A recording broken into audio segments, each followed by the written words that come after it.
Dear student, मैं विद्यासागर और आप देख रहे हैं वीएसके विद्यासागर सिंह का चैनल। तो देखिए, ये वीडियो है आप लोग को क्लास 10वीं के हिंदी भाग 2, जो गोधली है आपका, उसका पाठ है 4, नाखून क्यों बढ़ते हैं। नाखून क्यों बढ़ते हैं, इससे पहले आप लोगों के वार्णिका का पूरा पाठ खत्म हो गया है और गोधली का 3 पाठ तक पढ़ा चुके हैं, वीडियो दे चुके हैं। अगर आप लोग नहीं देखे होंगे तो वो वीडियो का लिंक डिस्क्रिप्शन बॉक्स में मौजूद है, सभी का देख लीजिएगा। प्ले लिस्ट बना दीजिए, जिसकी मदद से लाइन बाई लाइन वीडियो आपको मिल जाएगा, जल्दी करके देख लीजिए। चलिए, अब यहाँ पे देखिए आप लोग, नाखून क्यों बढ़ते हैं, जिनके लेखक हैं हजारी प्रसाद द्विवेदी। हजारी प्रसाद द्विवेदी। अब देखते हैं, आचार्य हजारी प्रसाद द्विवेदी का जन्म सन 1907 ईस्वी में आरत दुबे का छपरा बलिया उत्तर प्रदेश में हुआ। द्विवेदी जी का साहित्य क्रम भारतवर्ष में सांस्कृतिक इतिहास की रचनात्मक प्रवृत्ति है। संस्कृत, प्राकृत, अपभ्रंश, बंगला आदि भाषाओं व उनके साहित्य के साथ इतिहास, संस्कृति, धर्म, दर्शन और आधुनिक ज्ञान विज्ञान की व्यापकता व गहनता में बैठकर उनका अगाध पांडित्य, नवीन मानवतावादी सर्जना और आलोचना की क्षमता लेकर प्रकट हुआ है। तो ये द्विवेदी जी की जो भी है, मतलब एक तरह से द्विवेदी जी इतना नाम किए, तो उनका नाम लेने के साथ साथ उनका गुणगान भी इस तरह का रहा है कि ज्ञान विज्ञान, धर्म, संस्कृति, दर्शन, आधुनिक जो भी है, हर चीज़ व्यापकता और गहनता है, इसमें गहराई है। इनमें इनकी जो लेख पढ़ेगा, पाठ पढ़ेगा, इसमें जो लिखने का क्षमता या कोई भी चीज़ समझाने बताने का क्षमता में, उसमें क्या है, गहराई है, व्यापकता है। बैठकर उनका अगाध पांडित्य, नवीन मानवतावादी दर्शन, सर्जना और आलोचना की क्षमता लेकर प्रकट हुआ है। तो इनमें वो प्रकार का क्षमता है। वे ज्ञान को बोध और पांडित्य की सहृदयता के ढाल कर एक ऐसा रचना संसार हमारे सामने उपस्थित करते हैं जो विचार की तेजस्विता, कथन के ललित्य और बंधन की शास्त्रीयता का संगम है। अब यहाँ पे हमारे सामने क्या उपस्थित करने वाले हैं, अब देखिए, हमारे सामने उपस्थित होने वाला है ऐसा जो हमारे विचार के तेजस्विता, कथन, या जो भी माने ऐसे हम लोग सोचते हैं, या हम लोगों के बीच में नए नए विचार आते हैं, हम लोग के घर में, हम लोग के परिवार में किसी को कुछ कुछ विचार आता है, कोई कोई पूछते रहता है, जिससे हम लोग अपने गर्जीवन से पूछते हैं, या हम लोग से जो छोटे लड़का होता है कुछ कुछ सवाल कर देता है, पूछ देता है। तो वैसा ही चीज़ यहाँ पर प्रकट किया गया है, बताया गया है। इसमें बारी बारी से जानेंगे। इसमें एक चीज़ की खासियत ये है कि हम लोग चित्र की मदद से जानेंगे, ताकि उस टाइप के चित्र अगर देखेगा तो हम लोग को माइंड में एकदम फोटो बन जाएगा। अगर जैसे कोई भी घटना या एक्सीडेंट या कुछ भी, कोई एकदम खुशी वाला बड़ा बात, पार्टी सार्टी जो कि आप करते हैं, दिमाग में चित्र बैठा लेते हैं, तो लोग भूलता नहीं है जल्दी। उस पार्टी में क्या होता था, अरे उस पार्टी में हम लोग बहुत डांस किए थे, याद पड़ जाता है ना। तो उस पार्टी में डांस किए हैं, फिल्म बन गया है आपके माइंड में, भूलने वाले नहीं है। तो आप पढ़ने याद करने से पहले आप लोग माइंड में फिल्म बना लीजिए, नहीं भूलिए। तो इसलिए थोड़ा चित्र आप लोग को मददगार साबित होगा। एक चीज़ आप लोग याद रखिएगा, इनका जन्म 1907 में हुआ था। दिन का नहीं पता है, ना दिनांक पता है, ठीक ना, लेकिन वर्ष 1907 में हुआ था, ठीक ना। यहाँ देखते हैं, इस प्रकार उनमें एक साथ कबीर, तुलसी और रविंद्रनाथ एकाकार हो उठते हैं। अब सोच सकते हैं, कबीर, तुलसी और रविंद्रनाथ एक साथ, माने इसमें कहने का मतलब इनमें क्या है, सब चीज का एक ही में, अगर माने सब चीज़ के गुण देखा जाए तो सब चीज़ का एक ही में गुण है। जैसे हम अगर मोबाइल का देखें, एंड्रॉयड मोबाइल में, तो बहुत सारा चीज़ों को समेट के बना दिया गया है एंड्रॉयड मोबाइल। जैसे कैलकुलेटर था तो कैलकुलेटर अलग चलता था, घड़ी था, घड़ी अलग चलता था, टॉर्च था, टॉर्च अलग चलता था, रेडियो अलग चलता था। तो सब चीज़ समेट के एक ही में बना दिया गया, उसको मोबाइल के रूप दे दिया गया। तो उसी तरह से जिसे कबीर के दोहा पढ़ते हैं, तुलसी जी के, तुलसीदास के पढ़ते हैं, रविन्द्रनाथ के पढ़ते हैं, तो ये सबका जो ज्ञान है, चाहे लेख है, चाहे जो भी कोई भी अपना रचना प्रस्तुत करने का एक तरीका होता है, सबका ये क्या है, माने एक होकर, एकाकार होकर, माने सब चीज इनमें दिखता है, तीनों का रूप दिखता है। उनकी सांस्कृतिक दृष्टि अपूर्व है। उनके अनुसार भारतीय संस्कृति किसी एक जाति की देन नहीं बल्कि समय समय पर उपस्थित अनेक जातियों के श्रेष्ठ साधनासों के लवण निसंजोग से विकसित हुई है। मैंने कहने का मतलब है, ये जो भारतीय संस्कृति है एक जाति की देन नहीं है। एक जाति से ये भारतीय संस्कृति नहीं चल रही है। अनेकों जाति आया, अनेकों जातियाँ गया, अनेकों जातियों बीच में भी बन रहा है, लेकिन वही है। तो भारतीय संस्कृति एक जाति की नहीं है बल्कि समय समय पर क्या हो रही है, उपस्थित अनेकों जातियाँ। समय समय पर भी समय समय पे अभी बीतता जाएगा, जातियाँ भी बदलते जाएगा, धर्म बदलते जाएगा, खैर जो भी, तो अनेकों जातियों का श्रेष्ठ साधन नासों के लवण निसंजोग से विकसित हुआ है ये भारतीय संस्कृति। यहाँ पे देखते हैं, यही है हजारी प्रसाद द्विवेदी। हजारी प्रसाद द्विवेदी जी लिखते हैं, बहुत कम लोग जानते हैं कि वो बहुत कम जानते हैं।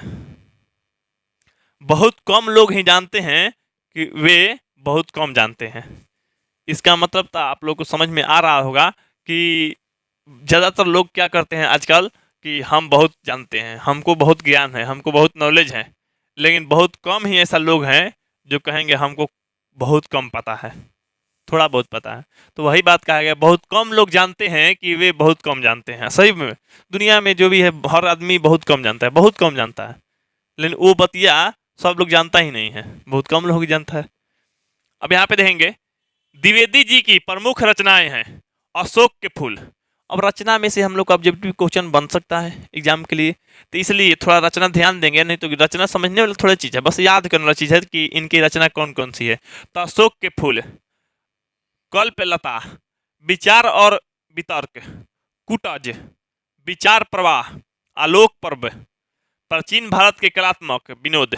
ये चीज पूछता है, प्राचीन भारत के कलात्मक विनोद किसकी रचना है, तो ये हजारी प्रसाद द्विवेदी जी के। ये निबंध संग्रह है।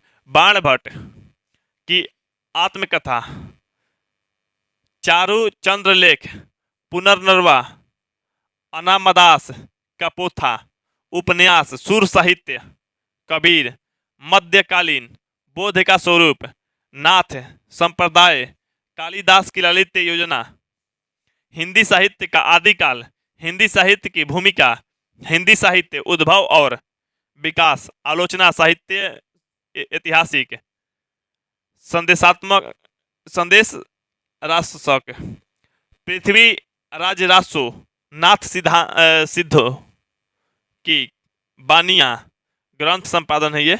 विश्व भारती शांति निकेतन पत्रिका का संपादन किए हैं ये।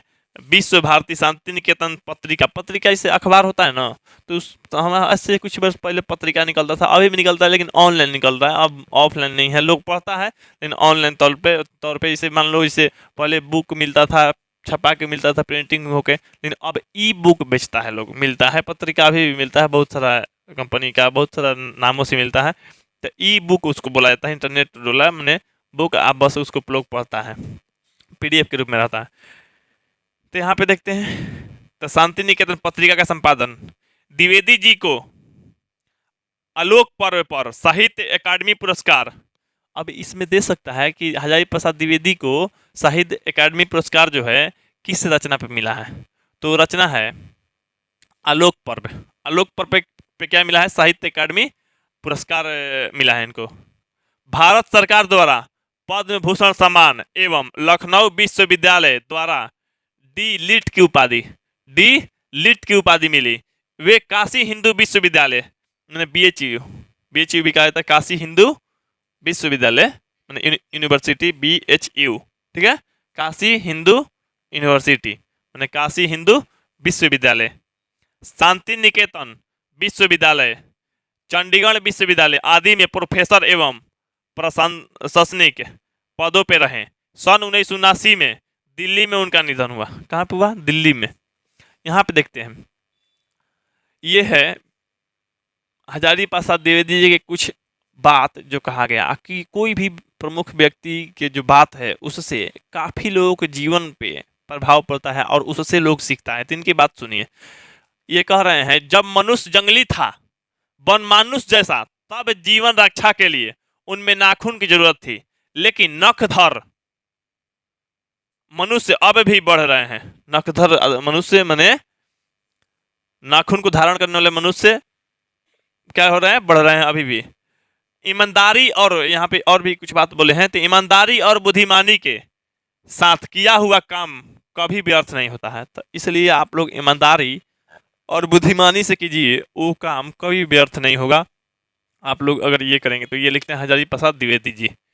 चलिए आगे आप लोगों को पाठ अब यहाँ से शुरू करेंगे। यहाँ पे नाखून क्यों बढ़ते हैं, तो नाखून क्यों बढ़ते हैं, तो यहाँ पे देखिएगा कि ये जो है नाखून, यहाँ पे ये Guinness book of world record में है, शामिल है, दर्ज है इनकी नाखून। नाखून की लंबाइयाँ देख रहे हैं कि लगभग लगभग 6-7 फीट है, 6-7 फीट। इनका नाम है गिरधर चिलाल, गिरधर चिलाल। ये एक हाथ के जो नाखून इतना बड़ा कर लिए हैं कि 6-7 फुट कर लिए, यानी इतना बड़ा लंबाई वाला नाखून। Guinness book of world record में इनका नाम दर्ज है, मतलब अभी तक विश्व में कोई नहीं किया है इनका, माने इनके जितना नाखून लंबा लंबा। खैर चलिए हम लोग का जो भी पाठ प्रस्तुत होगा इसमें पढ़ते हैं। तो हजारी प्रसाद द्विवेदी ग्रंथावली से लिए गए प्रस्तुत निबंध में प्रख्यात लेखक और निबंधकार का मानवतावादी दृष्टिकोण प्रकट होता है। इस ललित निबंध में लेखक ने बार बार काटे जाने पर भी बढ़ जाने वाले नाखूनों के बहाने अत्यंत सहज शैली में सभ्यता और संस्कृति की विकास गाथा उद्घाटित कर दिखाई है। अब बार बार हमारे जो नाखून है बढ़ जाते हैं, इंसान उसको क्या करता है, बार बार काटता है और बढ़ ही जाता है। तो उस तरह से मैंने समझाए हैं। एक और नाखूनों का बढ़ना और यहाँ पे मनुष्य की आदिम पाश्विक वृत्ति और संघर्ष चेतना का प्रमाण है।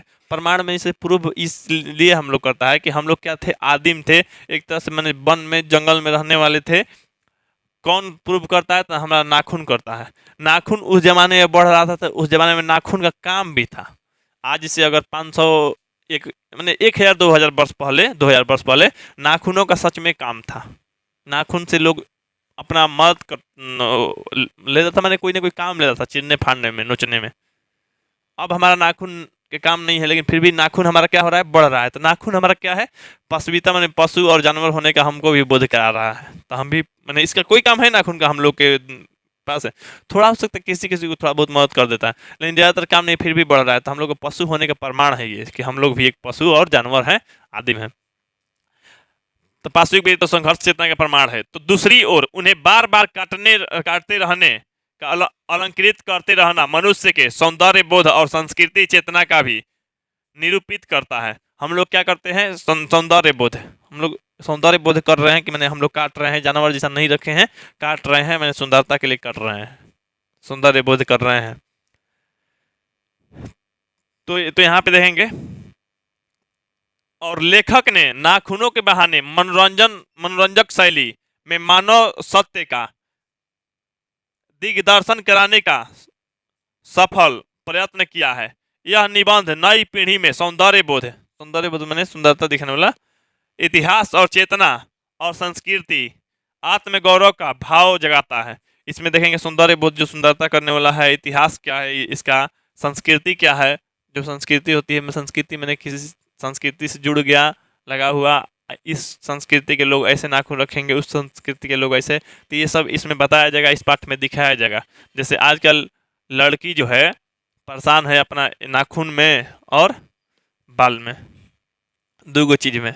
हम बता रहे हैं तुम लोग बाबू पढ़ने के लिए ये दोनों चीज का डिजाइनिंग करना छोड़ दो, नहीं तो कहीं ना कहीं कभी भी देख लेना। तुम लोग बता रहे हैं नाखून और बाल डिस्टर्ब करता ही करता है, मतलब ध्यान खींचता है, वो अपनी ओर ले जाएगा ध्यान। तू ध्यान लगाना चाहते जिसमें उसमें नहीं जाने देगा। थोड़ा सा नाखून से जब देखेगा ना, तो अच्छा अगर बनी ले तो तुमको लगेगा अपने थोड़ा सा गर्व महसूस है, हमारा अच्छा है, थोड़ा ध्यान खींच लिया ना, फिर अच्छा है चाहे खराब है, अच्छा है चाहे खराब है, एकदम सिंपल रखो, तो उस पर ध्यान जाने की जरूरत ही नहीं है। और उसको सजाने की कोशिश मत करो, नहीं तो बार बार ध्यान खींचेगा। चलो इस बार अच्छा लग रहा है, नहीं अब खराब लग रहा है, ये वाला अच्छा लग रहा है, ऐसे करेंगे वैसे करेंगे, तो इस पे ध्यान नहीं जाना चाहिए। बढ़ाएगा तो इतना बड़ा हो गया और इतना बड़ा हो गया, इतना बड़ा हो गया, ध्यान उस पर जाएगा, तो ये गलत बात है।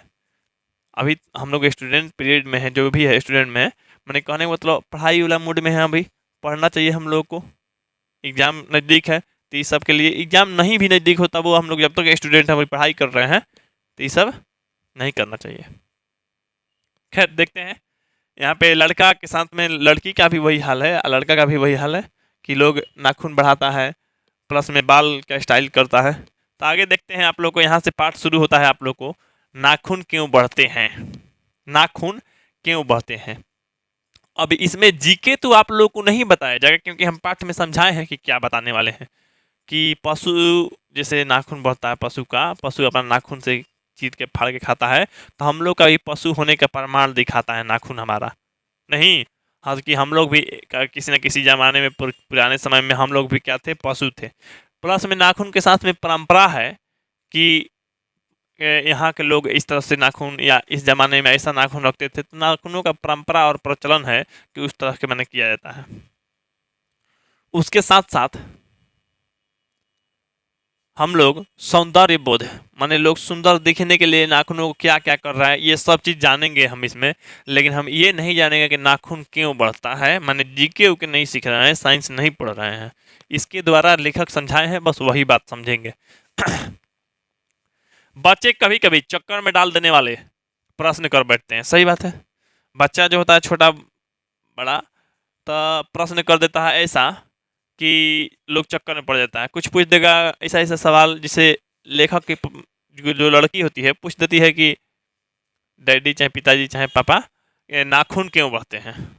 अब ये बात बात में मजाक मजाक में किया गया हमारे घर का सवाल, एकदम सोच में डाल देते थे इसका आंसर क्या होगा, क्यों बढ़ता है।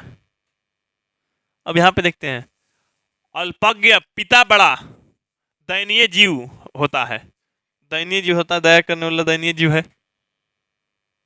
मेरी छोटी लड़की ने जब उस दिन पूछ दिया कि आदमी के नाखून क्यों बढ़ते हैं, आदमी के नाखून क्यों बढ़ते हैं, तो मैं कुछ सोच ही नहीं सका।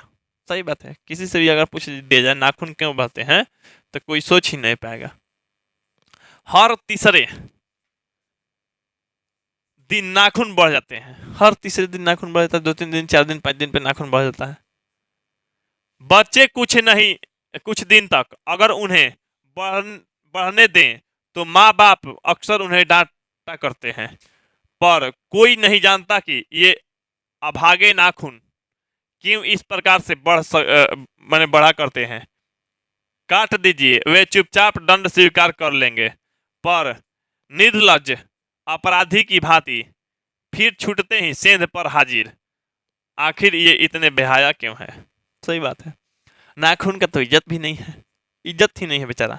आया हमारे पास, उसको काट दिए, फिर से आया फिर काट के फेंक दिए, फिर भी ये निर्लज है। इसको काटें तो ये निर्लज अपराधी है, दंड स्वीकार कर रहा है या फिर से वो अपराध कर रहा है, अपराध से छूट रहा है या फिर से सेंध पे हाजिर हो जा रहा है, मैंने फिर से वहीं आके मैंने उतना बड़ा हो जा रहा है, फिर काट रहा है फिर बढ़ रहा है। तो ये आखिर इतना बेहाया क्यों है। बेहाया माने कोई भी चीज़ अगर समझाया जाए, किसी को बताया जाए, किया जाए, करवाया जाए, और वही गलती बार बार बेचारा करे, बार बार मारने पे भी, दंडित करने पे भी वो गलती करे, तो लोग बोलता है कि इतना बेहाया हो गया है। तो इतना बेहाया क्यों है नाखून, आखिर इतना करने के बाद भी बढ़ जा रहा है। तो चलिए यहाँ पे देखते हैं आप लोग को, कुछ लाख ही वर्षों की बात है। बाप रे, लेखक देखो कितना अच्छा अंदाज में बता रहे हैं, कुछ लाख, जिसे लग रहा है ना एकदम 1-2 दिन पहले भी हुआ है। तो कुछ लाख ही वर्षों की बात है, जब मनुष्य जंगली था, सही में जंगली था मनुष्य, वन मानुष जैसा उसे नाखून की जरूरत थी, उसकी जीवन रक्षा के लिए नाखून बहुत जरूरी थे। असल में वही उसके अस्त्र शस्त्र थे, या अस्त्र थे, अस्त्र कहा जाएगा, थे। दांत भी थे, पर नाखून के बाद ही उनका स्थान था। जो नाखून है एक अस्त्र था उनके लिए, दांत भी था, लेकिन नाखून के बाद ही दांत था। नाखून से पकड़ लेगा या फाड़ देगा तब दांत लगा के कोई खाएगा, वनमानुष था, वनमानुष था। हम यही नहीं बोल रहे हैं कि केवल मांसाहारी खाने के लिए ही, लेकिन मांस भी खाता था उसी तरह से, और शाकाहारी जैसे कोई फल वगैरह भी खाता था, तो नाखून से फाड़ने नोचने के बाद, तू लोग भी अभी भी जैसे तू लोग कोई भी फल खाता था उसके छिलका हटाता है, फल वृंत नहीं, फल का फल आवरण कहा जाएगा जो भी है, तो उसके जब छिलका हटाते हैं तो खाने के लिए नाखून का यूज करते हैं, पहले छिलका हटा देते हैं तब ना मुंह लगाते हैं। तो उसी तरह से पहले नाखून और तब जाके नाखून के बाद ही उसके लिए मुंह था, मैंने मुंह नहीं, मैंने दांत था, दांत था। उस दिनों उसे जूझना पता था, प्रतिद्वंदियों को पछाड़ना पड़ता था। इसे उस दिन मैंने जंगली में जीवन जब था, मैंने मनुष्य जंगल में रहता था तो क्या करना पड़ता था, अपने प्रतिद्वंदी जो भी उसका दुश्मन है उससे लड़ना, लड़ के हराना, हरा के मारना, मार के खाना, उस तरह का जंगल में जीवन था। तो लोग शिकार भी करता था इस तरह से कि उसको मारता था। तो इसमें कह रहे हैं कि नाखून उसके लिए आवश्यक अंग था, जरूरी था वो। फिर धीरे धीरे वह अपने अंग से बाहर की वस्तुओं का सहारा लेने लगे, जैसे पत्थर को लेके पटक देता था, जानवर को मार देता था, चोटिल होकर जानवर गिर जाता था, मुआ देता था। नुकीला पत्थर बनाने लगा खोबने के लिए, फिर खंजर जैसा बना लिया, फिर चाकू, धीरे धीरे धातु अनेकों हथियार भी बनाने लगा, फिर लकड़ी का नुकीला बना के खोबने लगा, मारने लगा जानवर को, इस तरह से शिकार कर लेता था। पत्थर के ढेले और पेड़ की डालें काम में लाने लगा। रामचंद्र जी की वानरी सेना के पास ऐसे ही अस्त्र थे। रामचंद्र जी जो रामायण में हम लोग देखे हैं, तो ऐसे ही अस्त्र थे, पत्थर उथर वानरी सेना के पास। उसने हड्डियों के भी हथियार बनाए। इन हड्डी के हथियारों में सबसे मजबूत और सबसे ऐतिहासिक था देवताओं के राजा का वज्र, जो दधीची मुनि की हड्डियों से बना था। दधीची याद रखो, देवताओं के जो राजा था उसका वज्र, देवताओं के राजा इंद्र होता है ना, इंद्र, और उनका जो हथियार था वो दधीची मुनि के हड्डियों से बना था। दधीची मुनि के हड्डियों, ये प्रश्न कई बार दिया है, दे सकता है कि इंद्र का वज्र किससे बना था, दधीची के हड्डियों से। चाहे इंद्र का वज्र किसके हड्डियों से बना था, दधीची के। किसके, दधीची के। देखे ना तो लोग प्रश्न ये दिया गया है, याद रखा होगा तो लोग। मनुष्य और आगे बढ़ा, उसने धातु के हथियार बनाए। जिनके पास लोहे के अस्त्र और शस्त्र थे वे विजयी हुए। लोहा वाला विजयी हो जाएगा। देवताओं के राजा तक को मनुष्यों के राजा से इसलिए सहायता लेनी पड़ती थी कि मनुष्यों के पास लोहे के अस्त्र थे। असुरों के पास अनेक विद्याएं थी पर लोहे के अस्त्र नहीं थे। सही बात है, असुर के पास लोहा के अस्त्र नहीं था, शायद घोड़े भी नहीं थे। असुर में राक्षस के पास, आय के पास ये दोनों चीजें थी। आर्य विजयी हुए, यहाँ आय हो गया, आर्य होगा, आर्य के पास दोनों चीज थी, तो आर्य क्या हुए, विजय हुए। तो जिसके पास लोहा का अस्त्र होगा उस जमाने में तो उसका विजय हुआ होगा। फिर इतिहास अपनी गति से बढ़ता गया। नाग हारे, सुपर्ण हारे, यक्ष हारे, गंधर्व हारे, असुर हारे, राक्षस हारे, ये सब का हार होते गया। लोहे के अस्त्रों ने बाजी मार ली जिसके पास लोहा का अस्त्र था। इतिहास और आगे बढ़ा, चाहे आगे बढ़ा, इतिहास क्या हुआ, आगे बढ़ा। इतना आगे बढ़ गया है तो अभी देखेंगे ही। पतीले वाली बंदूकों ने, कारतूसों ने, तोपों ने, बमों ने, बम वर्षक वायुयानों ने इतिहास को किस कीचड़ भरे घाट तक घसीटा है, यह सबको मालूम है। सही बात है। अब देखो, लोग शिकार करने के लिए हथियार का यूज लेता था, अपने जान बचाने के लिए लेने लगा, ताकि कबीला में से तबीला होता है तो मान लो इस तबीले के लोग जाके उस तबीले में लूटपाट कर ले, सब चीज़ बटोर ले, स्त्रियों को अपहरण कर ले, रखने लगे परिवार बढ़ाने के लिए। तबीला होता था पहले, इससे आदि मानव जंगल में रहता था, यहाँ पे कुछ दूरी पे कुछ लोग रह रहा है, कुछ दूरी पे कुछ लोग, इस तरह से तो लूट लेता था, जाके वहाँ के पुरुषों को मार देता था, महिलाओं को उठा के लाता था। तो वो अपना रक्षा के लिए हथियार रखता था। फिर एक दूसरे से लड़ने लगा, लड़ते लड़ते एगो मनुष्य को मारने के लिए हथियार बन रहा है। जितना भी हथियार बना है कौची के लिए, जानवर को मारने के लिए बना है नहीं ना, मान लेते हैं तो बना भी होगा, लेकिन ज़्यादातर अगर देखा जाए हम लोग तो मनुष्य को ही मारने के लिए हथियार बनाया है, जो कितना गलत बात है। यही तो इसमें, इस पाठ में यही तो संस्कृति परंपरा जो भी है हम लोग देख रहे हैं। ये सब वायुयान, जो भी फाइटर जेट है लड़ने में मशहूर, ऐसा ऐसा वायुयान का जो बन रहा है कि लोग कल्पना भी नहीं कर सकते, तो उस तरह का वायुयान भी होता है। यह सबको मालूम है। नखधर मनुष्य अब एटम बम मैंने परमाणु बम पर भरोसे करके आगे की ओर चल पड़ा है। परमाणु बम पे सब लोग भरोसा किया, तो एक बार परमाणु बम फेंकेंगे पूरा देश खत्म, एक एक दो दो बार में। पर उसके नाखून अब भी बढ़ रहे हैं।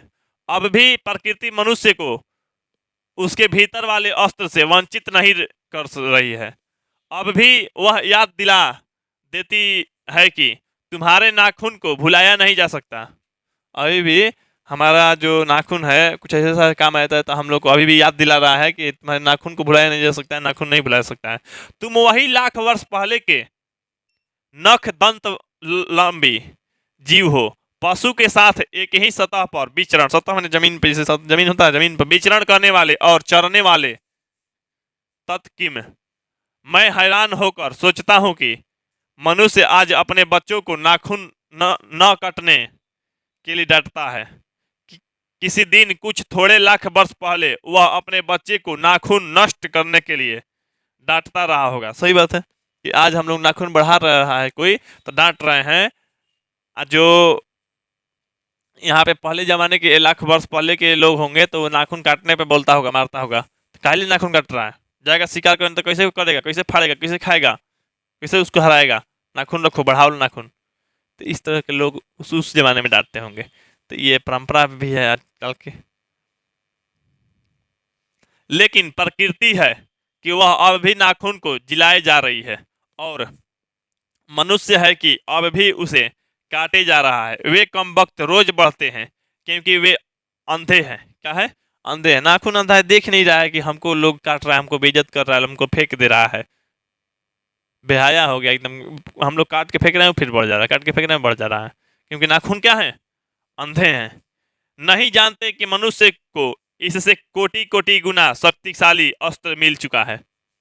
वाह, सोचो कितना बात अच्छा बात है। सब बातों से यहाँ जितना भी पढ़े वहाँ ये बात में कितना मैंने गहराई है कि नाखून हम लोग को नहीं पता है, नाखून को बेचारे को, कि धरती पे इससे कई लाख गुना शक्तिशाली हथियार बना लिया है मनुष्य। कितना गुना शक्तिशाली हथियार बना लिया है, फिर भी नाखून कह रहा है कि नहीं, हम इसमें जमेंगे तो ये आदमियों को मदद मिलेगा, ये आदमी के लिए हथियार है। लेकिन इससे हथियार हम लोग को डेवलप कर लिए हैं बहुत अच्छा अच्छा, है कि नहीं?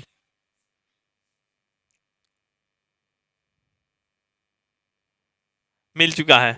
मुझे ऐसा लगता है कि मनुष्य अब नाखून को नहीं चाहता। सही बात है। उसके भीतर बर्बर युग का कोई अवशेष रह जाए या उसे असहाय है। बर्बर युग माने इसे कहने का मतलब पुराने युग, जो जो उस जमाने का युग में जो भी था वो अब नहीं रखना चाहता है कि नहीं? अब एकदम अच्छा दिखना चाहता है, सुंदरता बढ़ाना चाहता है। कहाँ पे है? हाँ, असहाय लगता है। लेकिन यह भी कैसे कहूं, नाखून काटने से क्या होता है? मनुष्य की बर्बरता घटी कहाँ है? अब तो बढ़ती ही जा रही है बर्बरता, अनेकों जीवों के मार रहा है। मनुष्य के इतिहास में हिरोशिमा का हत्याकांड बार बार थोड़े ही हुआ है। मैंने बार बार थोड़े ही हुआ। देखो, मनुष्य के जैसे मनुष्य हिरोशिमा हिरोशिमा मैंने समझ रहा, हिरोशिमा नागासाकी पे परमाणु बम गिराया गया था।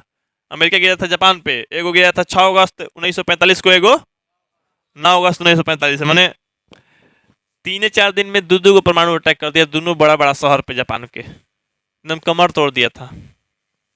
तो परमाणु बम से जो भी, अब इसमें ये नहीं कहना है ना कि हम शरीफ हैं, भगवान की पूजा करते हैं, प्रश्न भक्ति करते हैं, हम ये करते हैं वो करते हैं, बचेगा नहीं। जो गलती किया है फिर भी, नहीं गलती किया है फिर भी, वो सब का जान चला जाएगा। तो इसलिए परमाणु बम बहुत ही खराब है। जिसकी कोई गलती नहीं है वो भी अपना जान खो देगा।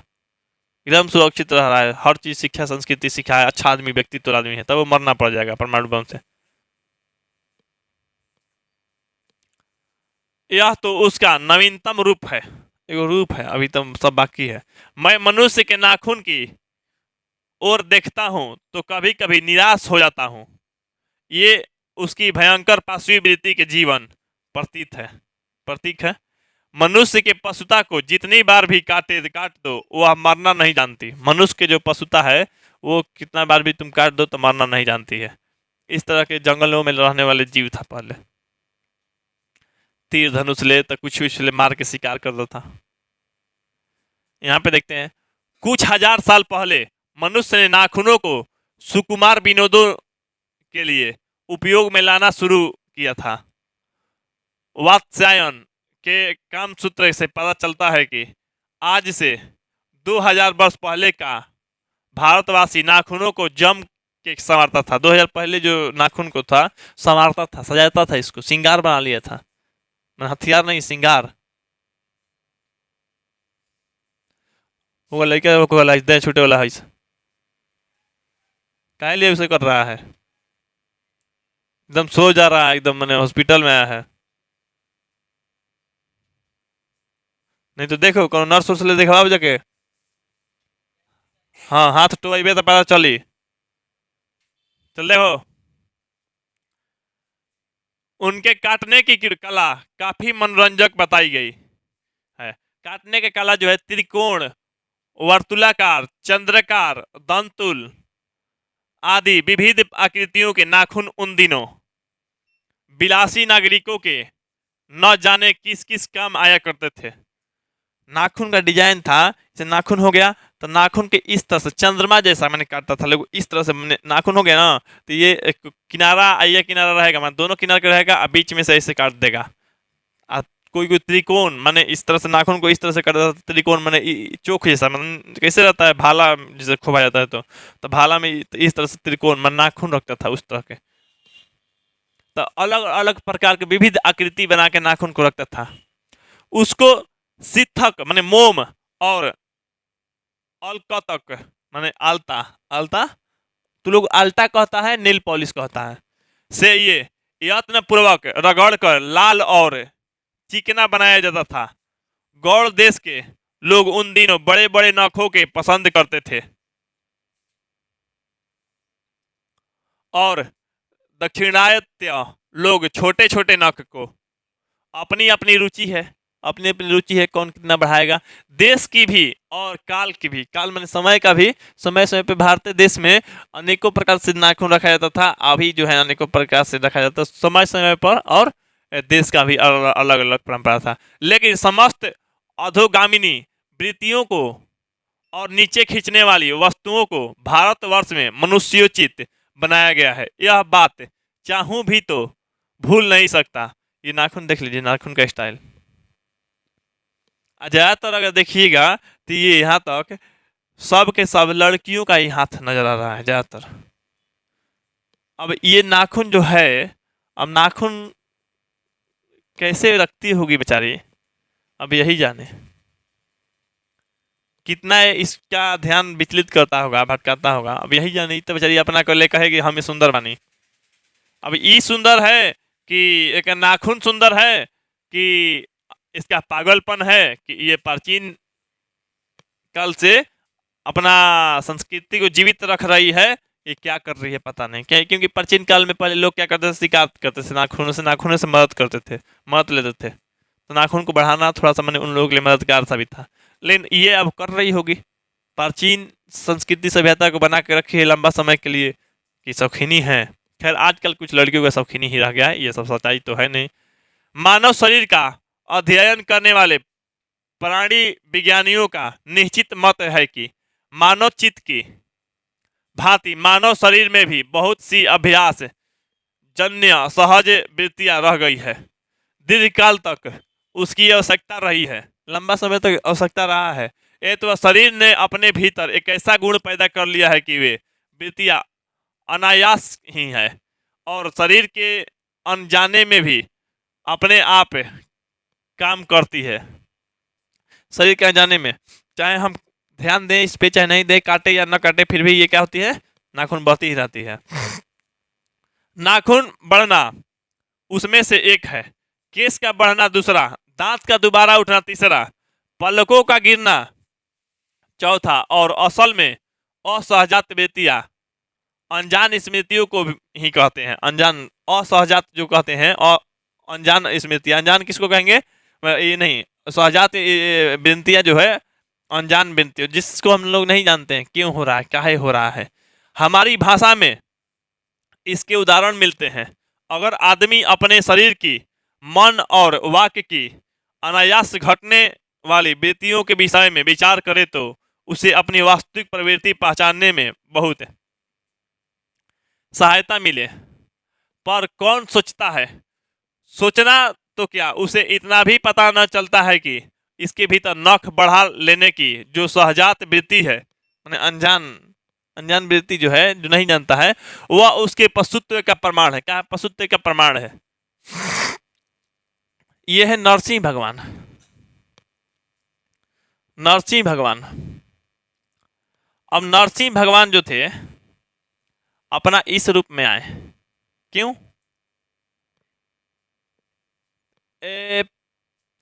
प्रहलाद और एक नाम है हिरण्यकश्यप। तो प्रहलाद और हिरण्यकश्यप जो जिसे होली मनाया जाता है ना, बता रहे हैं, थोड़ा सा कहानी के तौर पे बता रहे हैं। ये है हिरण्यकश्यप। हिरण्यकश्यप भगवान को पूजा नहीं करता था, माने इसे भगवान को नहीं मानता था।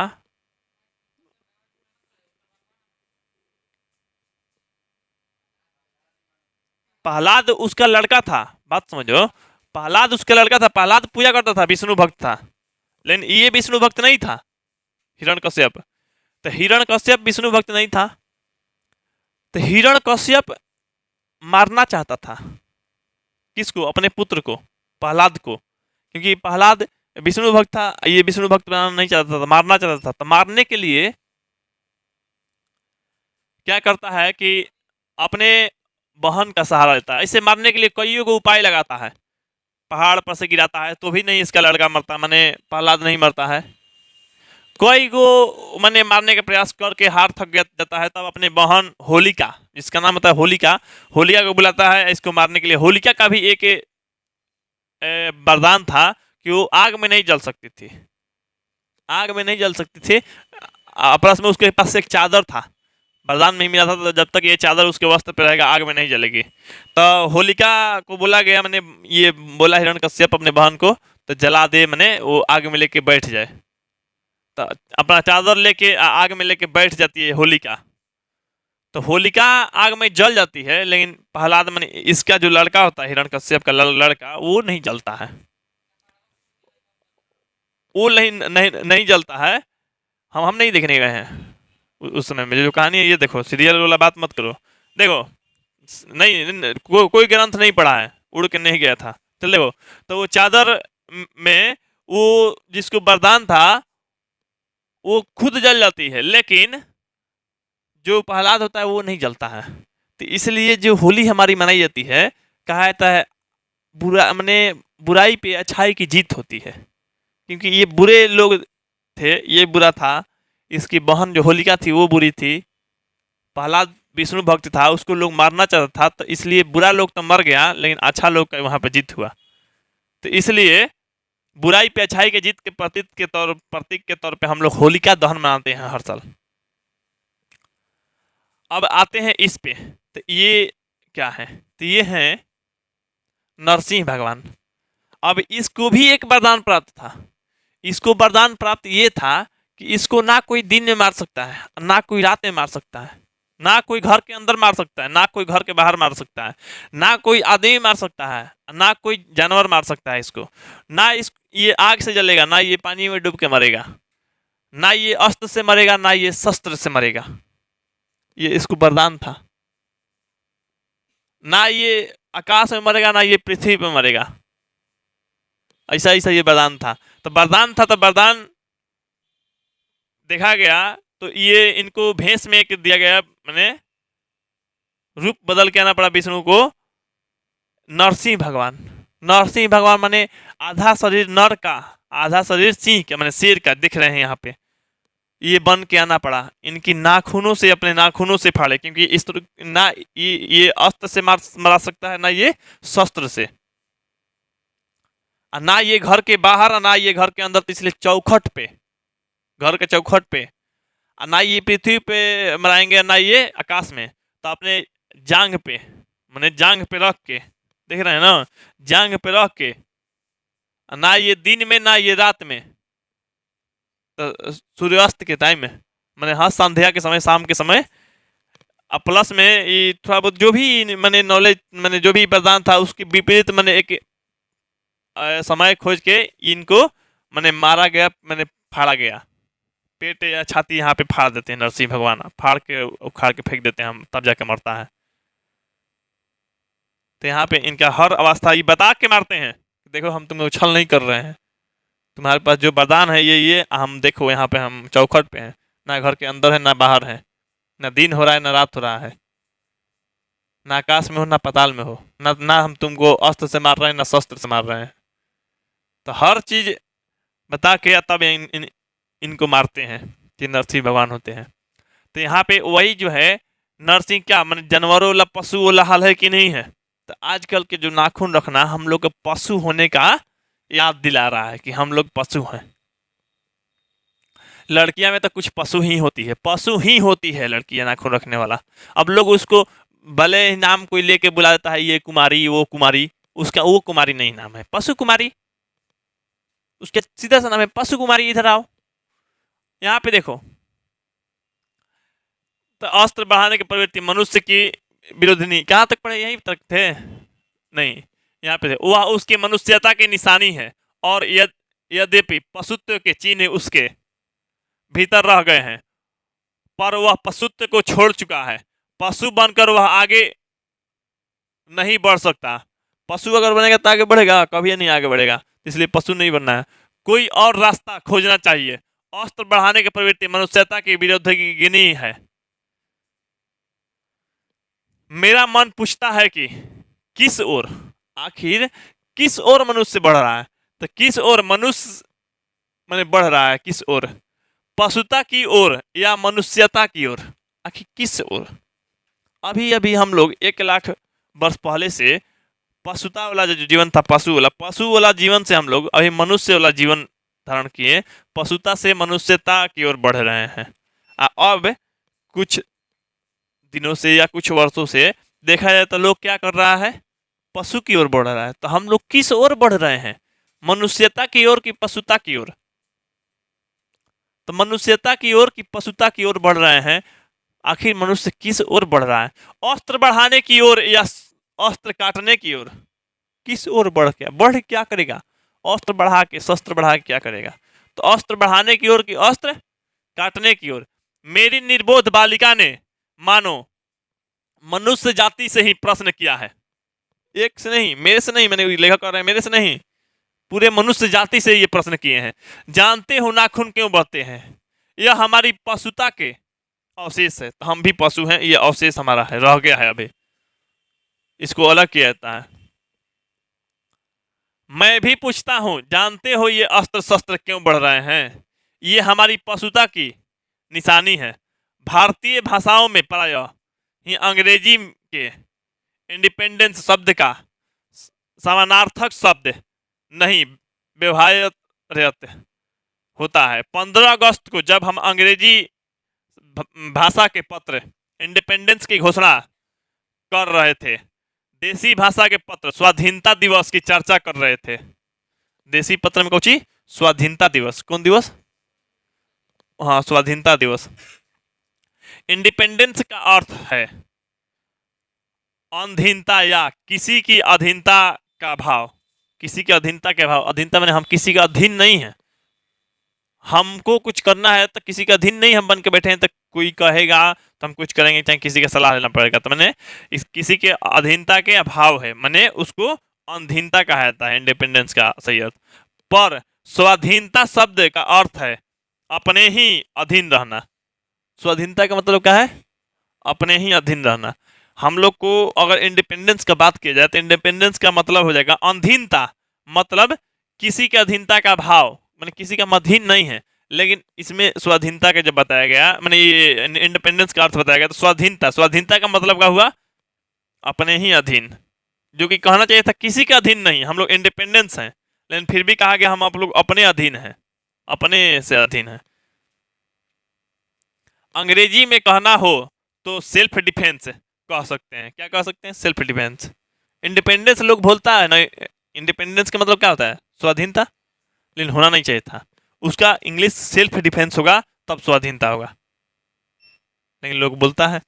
मैं कभी कभी सोचता हूं कि इतने दिनों तक अंग्रेजी की अनुवर्णिता करने के बाद भी भारतवर्ष इंडिपेंडेंस को अपना अधीनता क्यों नहीं कह सकता? अधीनता कहना चाहिए, तो हम लोग किसी का अधीन नहीं है, तो स्वाधीनता कह रहा है, तो हम लोग अपने अधीन, मैंने अपने आप से अधीन। मैंने उसने अपनी आजादी के जितने भी नामकरण किए, स्वतंत्रता, स्वराज्य, स्वाधीनता, उन सब में स्व स्व का बंधन है। क्या है? स्व स्व का बंधन है। अब स्व स्व का बंधन है रखा, यह क्या संयोग की बात है, यह हमारी समूची परंपरा की अनजाने में हमारी भाषा के द्वारा प्रकट होती रही है। मुझे प्राणी विज्ञानी की बात फिर याद आती है। सहजात वृत्ति अनजान स्मृतियों का ही नाम है। स्वराज्य होने का बाद स्वभावतः ही हमारे नेता और विचारशील नागरिक सोचने लगे हैं कि इस देश के सच्चे अर्थ में सुखी कैसे बनाया जाए। तो खैर नेता का बात है, नेता और विचारशील, तो नेता का बात बताते हैं। नेता होना बहुत ही बड़ा बात है। नेता वही बन सकता है जो पूरा दुनिया का चूना लगा दे, पूरा दुनिया को लूट सके। अब जिस एरिया का नेता हो उस एरिया को लूट सको, तब नेता हो तुम। होता नहीं है नेता का मतलब, लेकिन ऐसा बना दिया है गया है। अभी तुम लोग को मानसिकता बहुत ही छोटा है। अभी इसको बहुत बड़े लेवल पे सोचोगे ना तो बहुत ही कुछ सोच सकते हो। राजनीति की दुनिया बहुत ही बड़ा है। राजनीति की पढ़ाई अभी पढ़ा कहाँ है? तुम लोग जानता कहाँ है? तुम सभी लोगों को पता है। जैसे मान लो यहाँ पे कोई भी काम कराया जा रहा है, कहीं पे कराया जा रहा है, तो उदाहरण मैंने कहीं का ले सकते हैं, लेकिन मान लो तुम लोगों के सामने ले रहे हैं, तुम लोग कराया जा रहा है, तो हम लोगों के पास जैसे तुम लोग देखेगा तो छठ घाट के लिए कुछ बन रहा है, उसका जो भी सीढ़ी या जो भी मतलब कहो, छठ घाट बन रहा है। तो घाट बन रहा है तो देख रहा होगा कि इस समय थोड़ा बहुत काम कराने के लिए कुछ कुछ किया जा रहा है, गिराया गया है। तो लोग क्या कर रहा है ना कि लोग यहाँ पे दुख बोध कर रहा है कि ओह रे नहर में पानी आ गया, नहीं तो हम लोगों का जो छठ घाट था बहुत अच्छा से बन जाता। तो नहीं, ऐसा बात नहीं है कि तुम लोग दुखी होगा। आज तुम लोग सोचेगा, वो माइंड ही उस तरह का चलाता है ना, लोग माइंड ही उस तरह का चलाता है कि पानी आए आ काम रुके। तुम लोग सोच रहा है ना कि अगर पानी नहीं आता ना तो कितना अच्छा होता, काम चालू हो जाता, छठ घाट बन जाता। नहीं, ऐसा बात नहीं है।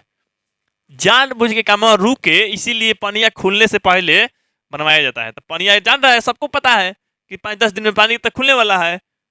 आखिर लुक में नहीं बन सकता था ये? आखिर जब पानी बंद रहा था तो उस समय भी बने बन सकता है, लेकिन उस समय नहीं खुलेगा। तुम लोग को सबको पता है नहीं खुलेगा। मैंने नहीं बना रहा था उस समय, नहीं बनाएगा। अभी बना दिया, थोड़ा सा काम लगाया, पैसा अभी अपना स्टॉक करके रखा है, पैसा रखा है। अब सीधा सा बात है, आधा काम करवाएं, आप करवाएंगे साल 2 साल के बाद, चाहे साल भर 6 महीना के बाद करवाएंगे, 6 महीना का प्रॉफिट भी तो हुआ। तो ये सब माइंड सेट है। तुम लोग क्या है, ओह रे कितना दुख के बात है, पानी ना इतना 10 दिन खाली तो बन के तैयार हो जाता। तुम लोग का तो खैर इसमें मास्टर माइंड लगाया जाता है, तुम लोग को जो कि नहीं पता है। तो ये नेता है हमारे। नेता हम लोग किस तरह से ले जा रहे हैं, मोड़ रहे हैं, किस तरह का उनका विचारशील है, किस तरह का विचार है, बात है, सोच है, उस तरह से लोगों को ढाल देते हैं। नहीं समझ में आएगा तुम लोग को, अभी कहाँ समझ में आएगा? तुम लोग को यही ना लग रहा होगा पानी नहीं आता तब बन जाता, यही लग रहा है ना? लग रहा है कि नहीं? तो मैंने तुम लोग को कहीं ना कहीं मन में दुख भी हो रहा होगा। तो वाह कि नेताजी कितना अच्छा थे, तो हम लोग छठ घाट बनवा रहे हैं, काम करवा रहे हैं, लेकिन ये भाड़ दिया बीच में पानी आके। ऐसा कुछ नहीं है। माइंडवे लगाया गया है तो भाड़ेगा, माइंडवे लगाया गया है तो 6 महीने भाड़ेगा, बस उसका काम दिखा दिया गया ना। अब उसमें कोई बोल भी सकता है, कोई ऑफिसर हुआ के, कोई पत्रकार या कुछ भी बोल सकता है, कुछ नहीं कहेगा कि माइंड लगाया गया है ना भैया। मास्टर ना माइंड है, मास्टर थोड़े हार सकता है, माइंड हार सकता है, मास्टर माइंड हारेगा? उसका मास्टर माइंड मास्टर ही पकड़ सकता है। खैर देखा जाए, ये नेता होता है। दुख में तुमको ऐसा करवा देगा ना कि नेता तुमको से कुछ भी करवा सकता है, क्योंकि उसको क्या करवाना है, भगवान के जैसा नारा बुलवाना है तुमसे, तो हई सिंह हई फलानवा जिंदाबाद। भगवान जैसा नारा कैसे तू बोलेगा जब तुम्हारे दुख में कुछ ऐसा कर देंगे, साथ नहीं देंगे। जब तू साथ मांगेगा तो साथ नहीं मिलेगा, लेकिन तोरा दुखवा कैसा जाके सहानुभूति दिलाएंगे, तोरा लगे एकदम अपना अपन आदमी बन, एकदम अपना लोग है कि नहीं। लेकिन वो मास्टरमाइंड खेल के दिमाग तुमसे कहीं नारा बुलवाएंगे, अपना नाम से चिलवाएंगे, ऐसे ही चला लेगा देश, चाहे जो भी देश क्या मैंने छोटा ही राज चलाना है तो ऐसे ही चला ले रहा है। दिमाग रखा है तभी तो सोचो, उस तरह का माइंड रखा है, ऐसे ही नहीं नारा बोलता है भगवान के तरह से। भगवान के तू बोलेगा सरस्वती माता की जय, नहीं बोलता है नेता होता के। तू लोग को मास्टर माइंड, अभी पढ़ाई करो, तू लोग पढ़ाई करो, सब मिलेगा देखने के लिए, सुनने के लिए, जानने के लिए, समझने के लिए। चलो देखो, यहाँ पे हमारे नेता और विचारशील नागरिक सोचने लगे हैं कि इस देश को सच्चे अर्थ में सुखी कैसे बनाया जाए। हमारे देश के लोग पहली बार यह सब सोचने लगे हो, ऐसा बात नहीं है, पहला बार नहीं सोचा जा रहा है, अनेकों बार सोचा गया है लेकिन किया नहीं गया है। हमारा इतिहास बहुत पुराना है, हमारे शास्त्रों में इस समस्या का नाना भावों और नाना पहलुओं से विचारा गया है। हम कोई सीखुए नहीं हैं जो रातों रात अनजान जंगल में पहुंचकर आरक्षित छोड़ दिए गए हैं। हम लोग नौसिखिए नहीं है कि रातों रात अनजान शहर में ले जाके, चाहे अनजान जंगल में ले जाके छोड़ दिए गए। हम लोग यहाँ पल रहे हैं। हम लोग को अभी देखेंगे 4 दादा 5 दादा 6 दादा 8 दादा पुराना हम लोग अपना देखेंगे मैंने खानदान, तो कहते यहीं था, वहाँ था, यहाँ था, है कि नहीं। ऐसा नहीं कि हम लोग अनजान ला के कहीं छोड़ दिया गया है। हमारी परंपरा महिमामयी, उत्तराधिकार विपुल और संस्कार उज्जवल है। हमारे अनजाने में भी ये बातें एक खास दिशा में सोचने की प्रेरणा देती है। यह जरूर है कि परिस्थितियां बदल गई है, उपकरण नए हो गए हैं और उलझने की मात्रा भी बहुत बढ़ गई है, पर मूल समस्याएं बहुत अधिक नहीं है। समस्या अधिक नहीं है, बस उलझने का उसमें क्या हो गया है, मैंने उलझने का क्या हो गया है, मात्रा बहुत बढ़ गया है। उलझने की मात्रा क्या हुआ है, बढ़ गया है। हम लोग को समस्या अधिक नहीं है, बहुत अधिक नहीं है। देख लीजिए यहाँ पे देखिए, मूल समस्याएं बहुत अधिक नहीं है, मैंने अधिक नहीं बदली हैं। समस्या जो मैंने इसे जो है ज़्यादा बदला नहीं है, वही है, लेकिन फिर भी उलझने की मात्रा हम लोग को बढ़ गया है, उलझ रहे हैं उसी में जाके इन्होंने से करके। भारतीय चित्त जो आज भी अधीनता के रूप में न सोचकर स्वाधीनता के रूप में सोचता है, यही गलती करता है। अधीनता ना सोच के क्या कर सोचता है, स्वाधीनता। स्वाधीनता का मतलब क्या होता है, स्व माने होता है अपना, अभी बताते हैं आप लोग को। वह हमारे दीर्घकालीन संस्कारों का फल है। वह स्व के बंधन को आसानी से छोड़ नहीं सकता। स्व क्या होता है, स्व अपने आप के द्वारा लगाया हुआ बंधन हमारी संस्कृति की बड़ी भारी विशेषता है। मैं ऐसा तो नहीं मानता कि जो कुछ हमारा पुराना, जो कुछ हमारा विशेष है उससे हम चिपटे ही रहें। पुराने का मोह सब समय अवांछनीय ही नहीं होता। मरे बच्चे को गोद में दबाए रहने वाली बंदरिया मनुष्य का आदर्श नहीं बन सकती। परंतु मैं ऐसा भी नहीं सोच सकता हूं कि हम नई अनुसंधितता के नशे में चूर होकर अपना सर्वस्व खो दे। कालिदास ने कहा था कि सब पुराने अच्छे नहीं होते, सब नए खराब नहीं होते। सही बात है, सब पुराने अच्छे नहीं होते और सब नए खराब नहीं होते। जिससे कहने का मतलब है, अगर हम लोग जैसे कोई मशीनों पे या कुछ हम लोग पुराने ज़माने की चीज़ों पे हम लोग अधिक विश्वास करते हैं और वो कहीं ना कहीं हमारे लिए अच्छा होता है, हम लोग कह देते हैं इस तरह से, तो जो मशीन पहले के मशीन करता है, चाहे पहले के ज़माने का ये ट्रैक्टर वो ट्रैक्टर कर सकता है, नया ज़माना वाला नहीं कर सकता है। तो ऐसा कुछ बात नहीं है बाबू। ऐसा ये नहीं है कि सब नए अच्छे नहीं होते हैं, क्या है, सब पुराने अच्छे नहीं होते हैं।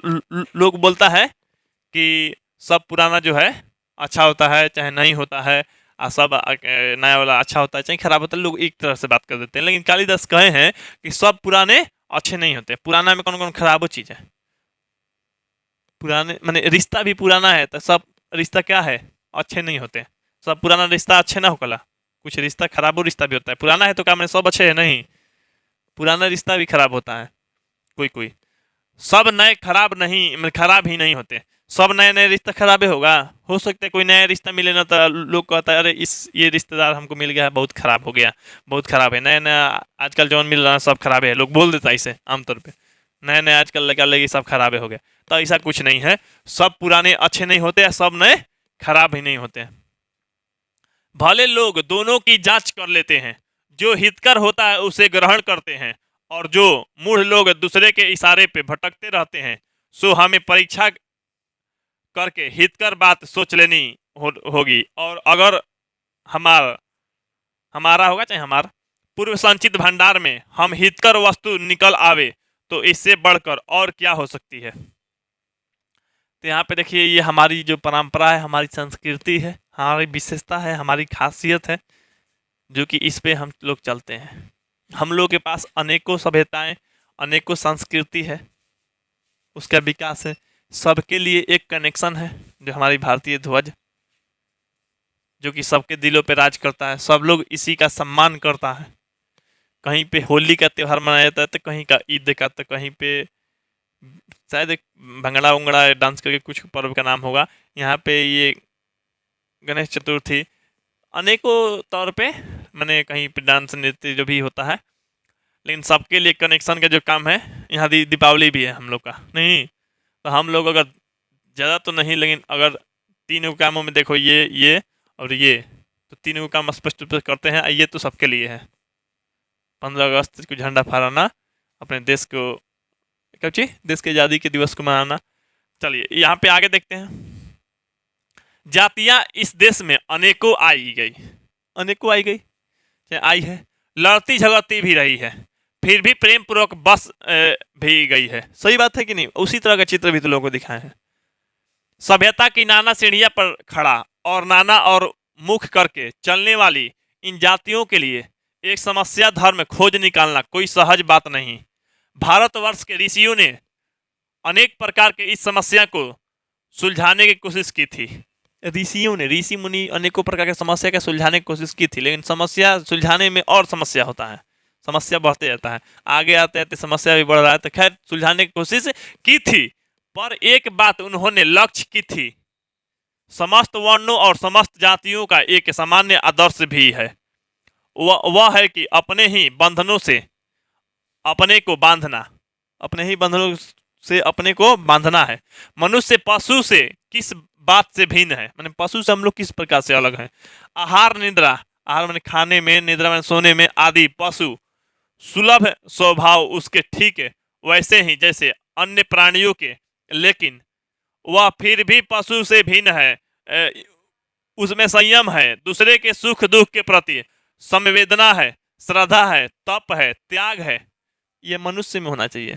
जैसे मान लो मेरा पैसा है, कोई खा भी गया ना, तो उसमें तप त्याग करना सीखो। तो चलो खा लिया, चलो ये चीज़ गलती हो गया, कोई सामान था तोड़ दिया, टूट गया, तो सब्र त्याग करना सीखो। तो ये हम मनुष्य हैं तब हम लोग सीख सकते हैं, जानवर नहीं कर सकता ये त्याग, जानवर नहीं कर सकता है। अगर जानवर का इतना घास रखा गया, खा रहा है, दूसरा जानवर आ जाएगा तो हम ढाई मार के भगा देगा। अगर हम खा रहे हैं, दूसरा लोग आके खाने लगे तो हम खिलाएंगे, खाओ। अगर हम मनुष्यता दिखाएंगे तब, नहीं तो हम भी जानवर लेके आए तो हम भी ढाई मार देंगे एक पे दुबे। नहीं मैंने सिंह ले एक पे दुबे दे देंगे, विद्यासागर अहनिया सिंह है ना, तो हम अपन सिंह वाले मार देंगे। तो जानवर या पशु होने का बोध करा रहा है। अगर तुम लोग के पास कोई खा रहा है, आया रह रहा है, बात कर रहा है, विचार कर रहा है, तो उसको ढाई मत मारो, धोखा मत दो, उसकी शिकायत ये सब मत करो, नहीं तो पशुता हो जाएगा, मारना चहेटना ये सब पशु के समान तू हो जाएगा। तो पशु भी तो आहार माने खाता है, निद्रा होता है, ये पशु में सुलभ है, पशु सुलभ है इसके लिए, खाने और सोने में पशु। लेकिन हम लोग मानव हैं तो क्या श्रद्धा, विश्वास, तप, त्याग, पूजा जो भी है ये सब करेंगे। कि स्वयं को उद्भासित बंधन है, इसलिए मनुष्य झगड़े टंटे मैंने झगड़े झंझट जो है को अपना आदर्श नहीं मानता।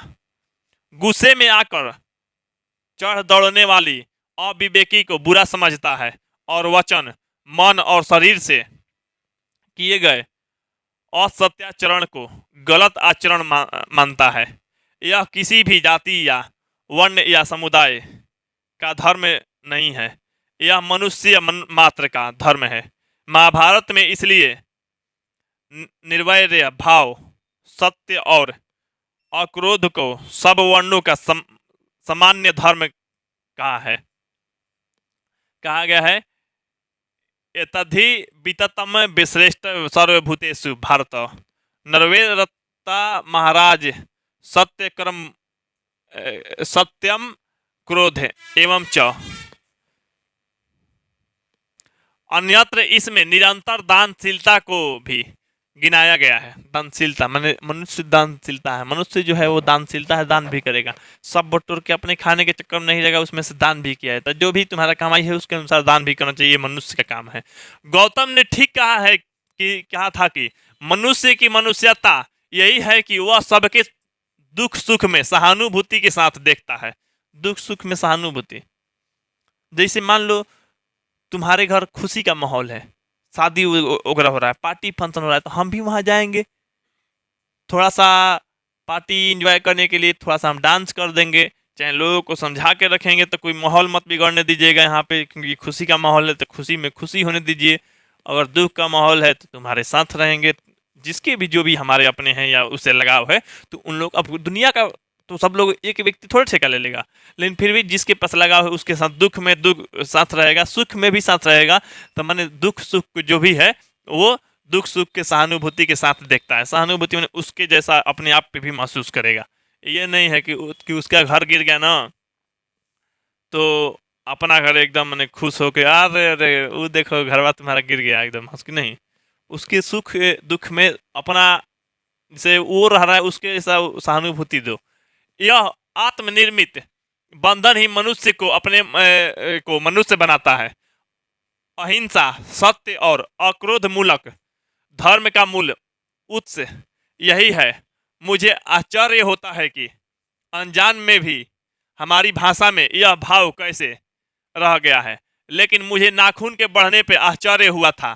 अज्ञान सर्वत्र आदमी को पछाड़ता है और आदमी है कि सदा उससे लुहा लेने के लिए क्या है, कमर कसे हुए है। अभी ये सभी लोग जो भी है कोरोना काल में सभी लोग अपना कमर कसे हुए हैं, नहीं चाहे पुलिस हो, चाहे कोई कंपनी वगैरह में काम करने वाला, या डॉक्टर हो, या कोई कर्मचारी हो, या जो भी लेबर हो, या कोई मीडिया हो, या कोई कोरियर बॉय हो, सभी लोग क्या है अपना कमर कसे हुए है। हम लोग के जो पिछले कुछ 2-3 साल में हम लोग को कोरोना का जो हम लोग परिस्थिति देखे हैं, इसमें सभी लोग क्या किया है, अपना योगदान किया है, मनुष्य के तरह सहानुभूति दिखाया है। कुछ लोगों का बात गलत समझ लो तो कुछ लोग इंसान ही नहीं है, लेकिन कुछ लोग भगवान के तरह हैं जो कि इस अवस्था में भी लोगों का मदद किए हैं। यहाँ से आगे देखते हैं, मनुष्य को सुख कैसे मिलेगा। बड़े बड़े नेता कहते हैं वस्तुओं की कमी है और मशीन बैठाओ, इससे तो दुख होता है। सही बात है, अगर बड़ा बड़ा मशीन लगता है तो देश के लिए तो अच्छा है, लेकिन कहीं ना कहीं रोजगार का थोड़ा सा छीन लेता है। नहीं तो बैठाओ और उत्पादन बढ़ाओ और धन की वृद्धि करो और बाह उपकरणों की ताकत बढ़ाओ। एक बूढ़ा था, उसने कहा था बाहर नहीं भीतर की ओर देखो, बाहर नहीं भीतर की ओर देखो, हिंसा को मन से दूर करो। हिंसा माने लड़ाई झगड़ा। ये बूढ़ा कौन था? गांधी जी। मिथ्या को हटाओ, मिथ्या माने झूठ, झूठ को हटाओ। क्रोध और द्वेष को दूर करो, लोक के लिए कष्ट सहो, आराम की बात मत सोचो, आराम की बात मत सोचो। सही बात है, अगर खैर हम बोल रहे हैं यंग है, यंग के साथ साथ में उसका हेल्थ ठीक है, तो कभी भी आराम के बारे में मत सोचो। ठीक है, किसी को रोग है, अपंग है, विकलांग है बेचारा, वो तो उसके लिए विकलांग खुद गिना रहा है, लेकिन जो हर चीज में ठीक है, कभी आराम करने के लिए मत सोचो। मदद करते रहो, अपना भी काम करते रहो, आगे बढ़ने की सोचते रहो। प्रेम की बात सोचो। प्रेम, प्रेम मतलब ये नहीं कि प्यार, लड़की के लड़का से, लड़की के लड़का से, मैंने लड़का के लड़की से, ऐसा कुछ नहीं। प्रेम प्यार का मतलब है तुम्हारा भाई ही है तो उससे प्रेम रखो। हर बातों के तौर पे मैं चिढ़ना नहीं, गुस्सा करना नहीं, उनके बातों को सीखो कि अपना भाई किस तरह से अपना बात बोल के हमको समझाना चाह रहा है, सिखाना चाह रहा है, कुछ बनवाना चाहता है, हमको डांट रहा है, समझा रहा है, तो हम गलत क्यों बोल रहे हैं उनके साथ।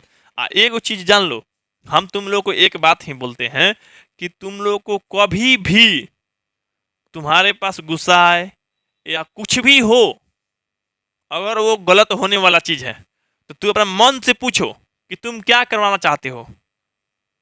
वो जो तुम्हारा मन कहेगा उससे तुम कहो उल्टा, उल्टा करेंगे। अगर तुमको कोई डांट दे, गुस्सा कर दे, मार दे, अगर तुमको इच्छा हो रहा है कि उसको हम मारें तो उसके उल्टा करो।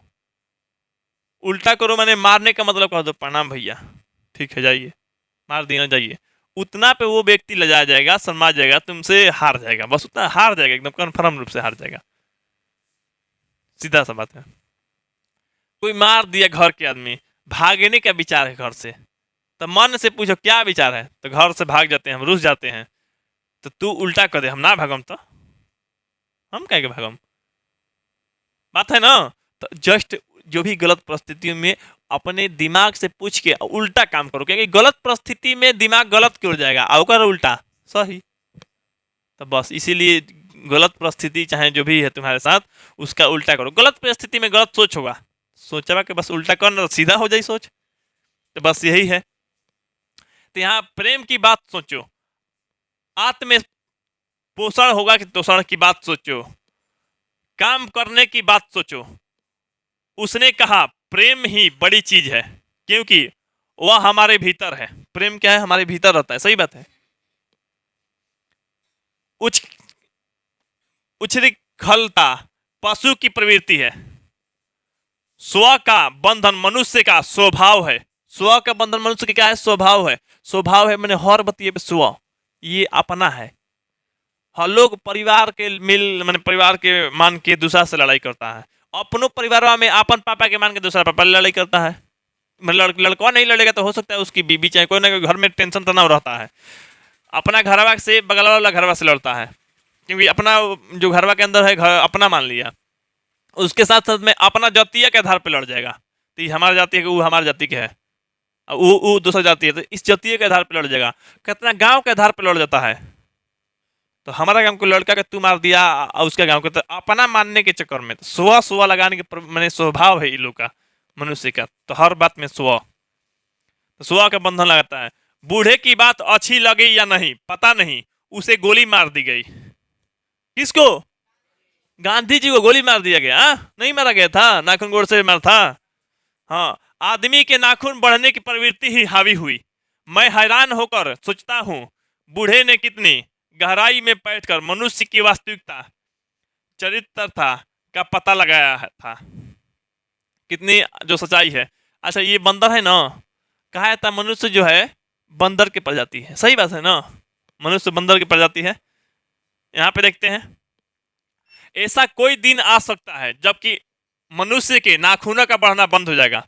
हो सकता है संभावना, ऐसा कोई दिन आएगा जब मनुष्य के नाखूनों का बढ़ना बंद हो जाएगा। प्राणी शास्त्रियों का ऐसा अनुमान है कि मनुष्य का अनावश्यक अंग उसी प्रकार से झड़ जाएगा। सही बात है, प्राणी शास्त्री जो जूलॉजिकल वाला है जो भी है, तो लोग क्या कहता है अनावश्यक जो अंग है वो क्या होगा, झड़ जाएगा उसी प्रकार से जिस प्रकार उसकी पूंछ झड़ गई। मनुष्य के पास क्या था, पूंछ था, तो पूंछ झड़ गया ना। देखो हम लोग बंदर के प्रजाति हैं, तो बंदर में पूंछ है, हाँ है, हम लोग में पूंछ है तो नहीं है। हम लोग को पूंछ का हुआ झड़ गया, क्योंकि पूंछ की आवश्यकता नहीं था। ये पूंछ के जो मैंने पूंछ है हम लोग को रीढ़ के हड्डी में बदल गया, तो इसलिए हम लोग टाइट खड़ा हो गए। ये रीढ़ के हड्डी जो बंदरों में नहीं होता है, इसलिए टाइट नहीं होता है वो लोग, तो इसलिए हम लोग के रीढ़ के हड्डी के रूप में विकसित हो गया, लेकिन पूंछ क्या हो गया, हम लोग का झड़ गया। उस दिन मनुष्य की पशुता भी लुप्त हो जाएगी। जिस दिन मैंने हम लोग का नाखून जो नाखून बढ़ना बंद हो जाएगा, तो पशुता भी क्या होगी, लुप्त हो जाएगी। शायद उस दिन वह मरणास्त्रों का प्रयोग भी बंद कर देगा, मैंने मारने वाला अस्त्र भी प्रयोग करना बंद कर देगा। तब तक इस बात से छोटे बच्चों को परिचित करा देना अवांछनीय जान पड़ता है कि मनुष्य की अपनी इच्छा है। अच्छा रुक जाओ, अभी हम विजय से पूछ लेते हैं। विजय खड़ा हो जाओ। मनुष्य का नाखून का झड़ना कब तक बंद हो जाएगा? नहीं नहीं वो बात नहीं, छोड़ दो, पूछो ला बात। मैंने कब तक हो जाएगा, जो आंसर बोला है पहले वही बात बोलो। बहुत वर्ष लग जाएगा, लेकिन ये बात नहीं बोला है तू, इससे कुछ समय पहले बोला है, इसे बोला है, एकदम बोला है तू ही, वही बोलो, सही हो गया तुम्हारा। नहीं, तू जो बोला है सच्चाई वही बोलो ना यार। बैठो, डर रहा है झूठ मूठ का। बोला है नाखून झड़ना कभी बंद नहीं होगा। सही बात है, नाखून झड़ना तब बंद हो जाएगा जब मर जाएगा। जब नाखून झड़ना कब बंद हो जाएगा? जब मर जाएगा। तो यहाँ पे क्या हो रहा है, तो यहाँ पे देखो, यहाँ पे दिया गया है तुम लोग को, मरणास्त्रों का प्रयोग भी बंद हो जाएगा। कब होगा? मरने के बाद ही। मनुष्य मरणास्त्रों का प्रयोग बंद करेगा, कभी मारने वाला अस्त्र और बना रहा है, बंद नहीं करेगा। बंद कब होगा? जब खुदे मर जाएगा। तो खुदे नाखूनों का बढ़ना भी बंद हो जाएगा। माने तो उस समय क्या हो जाएगा? तो उस दिन, कौन दिन? उस दिन मनुष्य की पशुता भी लुप्त हो जाएगी। माने पशु भी नहीं रहेगा, पशुता लुप्त हो जाएगा। तब नाखूनों बढ़ना झड़, मैंने नाखूनों झड़ जाएगा, समझ लो। और उसकी क्या हो जाएगी? तो मनास्त्रों का प्रयोग भी बंद करने का देगा। उ दिन से जहिया दिन होगा, उस दिन से मैंने कोनो मारने वाला अस्त्र का उपयोग नहीं करेगा, उस दिन जहिया होगा। तो यही बतिया में काहे डर रहा है, अपने आंसर बदल रहा है? जो कह रहे हैं वही बतिया बोलो, सही हो गया। जब शुरू में बोला है ना, तो नाखून के झड़ना कभी बंद नहीं होगा। ये लेखक बोले हैं नाखून के झड़ना बंद हो जाएगा, लेकिन कभी बंद नहीं होगा। कब बंद हो जाएगा? जब वो खुदे बंद हो जाएगा, स्विच ऑफ हो जाएगा, है ना। चल देखो, इसीलिए तो हम बोलते हैं कोई भी बात बोलो तो डरो मत। हर बात के डर के आंसर बदल दिया। तो उस दिन मनुष्य की पशुता भी क्या हो जाएगी? लुप्त हो जाएगी। शायद उस दिन मरणास्त्रों का प्रयोग भी बंद कर देगा। तब तक इस बात से छोटे बच्चे को परिचित करा देना अवांछनीय जान पड़ता है कि मनुष्य की अपनी इच्छा है, मनुष्य अपना आदर्श है। बृहत्तर जीवन में अस्त्र शस्त्रों का बढ़ने देना मनुष्य की अपनी इच्छा की निशानी है। तो अस्त्र शस्त्र बढ़ा रहा है, उसकी अपनी बाढ़ को रोकना मनुष्यत्व का तकाजा है। मनुष्य में जो घृणा है, जो अनायास बिना सिखाए आ जाती है। सही बात है। और कोई भी माता पिता अपना बेटा को सिखाएगा गलत चीज करने के लिए, तो तू ओकरा बारे में, उसको बिगाड़ने के लिए, उसको हराने के लिए, उसको गिराने के लिए सीखो। कोई टीचर सिखाएगा, कोई दोस्त चाहेगा, तो तू अरे देख रहे होगा, देखो जर तू कहता है तो उसके देख के जलन करो। माता पिता नहीं तू लोग कहता है, फिर भी सब बच्चा सीख जाता है जलना। तो ये सब क्या है कि मैंने वो, हाँ, जो मनुष्य की घृणा है वो अनायास है। अनायास मैंने बिना सिखाए आ जाती है। वह पशुत्व का द्योतक है और अपने को संयत रखना, दूसरे के मनोभावों का आदर करना मनुष्य का स्वधर्म है। स्वधर्म मैंने अपना धर्म है, स्व मैंने अपना न, स्वधर्म है। बच्चे यह जाने तो अच्छा हो कि अभ्यास और तप से प्राप्त वस्तुएं मनुष्य की महिमा को सूचित करती है। मनुष्य की महिमा को सूचित करती है। सब मोह माया है। क्या है? सब मोह माया है। खैर यहाँ पे देखो, जैसे पशु पक्षी जल सेवा सौजन्य से नगर जो भी है परिषद कुछ लिखा गया है, तो यहाँ पे कितना अच्छा चीज किया गया है। तो गलियों में या मार्केटों में, या इसको गली से थोड़ा दूर रखा जाए तो ही अच्छा है। ये सिद्ध हो जाएगा कब? जब छत पे किया जाए। छत पे पशु उशु आती है, तो खैर पशु का भी मैंने भैंस वैंस या बैल वैल जो भी सांड ओढ़ रहता है शहर में बाजार में, तो ये सभी पानी पिएगा, साफा पानी पिएगा वो भी। इसको 1 दिन पे 2 दिन पे बदल दिया जाए पानी को, इस तरह के। हाँ मतलब जहीं तहीं थोड़ा बहुत दूरी पे किया जाए, पानी जमा नहीं रहने दिया जाए, नहीं तो मच्छर पनपेगा, ये भी ध्यान दिया जाता है। थोड़ा सा स्वच्छता का ख्याल रखना पड़ेगा। तो बाकी जो है इसके पशु पक्षी के लिए ये सब अच्छा रहेगा। छत पे रखें गर्मी के दिनों में तो अच्छा रहेगा, ताकि पशु पक्षी लोग जान चली जाती है पशुओं की, पक्षियों की। पानी एक तो सगैया सूख जाता है, नहीं मिलता है, प्लस में तू नहीं रखेगा तो गर्मी के दिन में उसको भी तो गर्मी लग रहा है, लू को लग रहा है। तू तो अपना घर में रह रहा है, वो तो सोचो उतना लू गर्मी में भी जंगल में या जो भी आसपास के पेड़ों के पास या जहाँ भी रहती है उतना लू में। तो उन लोग को जीवन बचाने के लिए, वो लोग भी हम लोग के जैसा है। हम लोग के पास दिमाग है, वो लोग के पास दिमाग नहीं है, तो भी हम लोग चाहें तो उसको अच्छा कर सकते हैं। करने वाला व्यक्ति तो बनना, कभी भी किसी को नीचा गिराने के लिए नहीं बना है। तो लोग 50 60 या 70 80 वर्ष की जिंदगी है, काहे लिए दूसरा के फेरा में लग रहा है? अच्छा करने की कोशिश करो, दुनिया भाड़ में जाए। अपना व्यक्तित्व अच्छा रखो। खैर देखते हैं, तू लोग भी इस तरह से समाज सेवा करेगा। ऐसा इंसान सेवा करने वाला के प्रणाम है हमारा तरफ से, ठीक ना। तू लोग भी ऐसा सेवा करना कभी भी। इसके लिए पैसा कमाना, पैसा कमा के सेवा करना ये जरूरी है बाबू, सबको जरूरी है। हाँ, कोई बड़ा काम भी कर सकता है, कोई छोटा काम भी करेगा, लेकिन जितना हो सके करना, बस मनुष्य होने का यही कर्तव्य है। सफलता और चरितार्थक में अंतर है। मनुष्य मरणास्त्रों के संचयन से, बाह्य उपकरणों के बाहुल्य से उस वस्तु को पा भी सकता है जिसे उसने बड़े आडंबर के साथ सफलता नाम दे रखा है। सफलता मैंने पा भी सकता है, जो कि बहुत आडंबर के साथ क्या रखा है, सफलता नाम रखा है। असफलता किसी के लिए बहुत मुश्किल, हम कैसे सफल होंगे, कैसे सक्सेस होंगे, कैसे पास होंगे, कैसे जीतेंगे, तो ये सब क्या है, मैंने पा सकता है मनुष्य चाहे तो। परंतु मनुष्य की चरितार्थक प्रेम में है, मैत्री में है, त्याग में है, अपने आप सबके मंगल के लिए निशेष भाव से देने में है। नाखूनों का बढ़ना मनुष्य की एक अंध सहजात वृत्ति का परिमाण है जो उसके जीवन में सफलता का आना चाहती है। उसको काट देना उस स्व निर्धारित आत्मबंधन का फल है जो उसे चरितार्थक की ओर ले जाती है। अपना मनुष्य अपना काम करते रह रहा है, हम लोग अपना काट दे रहे हैं, अपना काम करते रह रहे हैं। कम वक्त नाखून बढ़ते हैं तो बढ़े, मनुष्य उसे नहीं बढ़ने देगा। तो उसी तरह हम लोग के शरीर में बिना बताए, बिना कहे कोई भी चीज़ हम लोग सीख रहे हैं, चाहे आ जा रहा है हम लोग शरीर में, तो उसको हम लोग काट देंगे, फेंक देंगे। वो आ रहा है तो आए, हम लोग काट देंगे।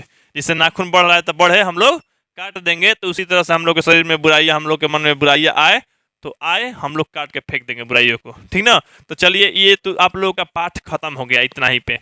अब इसमें से कुछ इंपॉर्टेंट क्वेश्चन आप लोग को एग्जाम में आएगा तो आप लोग इसके लिए पूरा तरह से तैयार हो गए हैं, तो हर तरह के क्वेश्चन का इसका आंसर दे पाए। अब अभी से ही रखना वो गलत है, जाके कॉपी अभी रखो, जाना बाद में थोड़ा सा।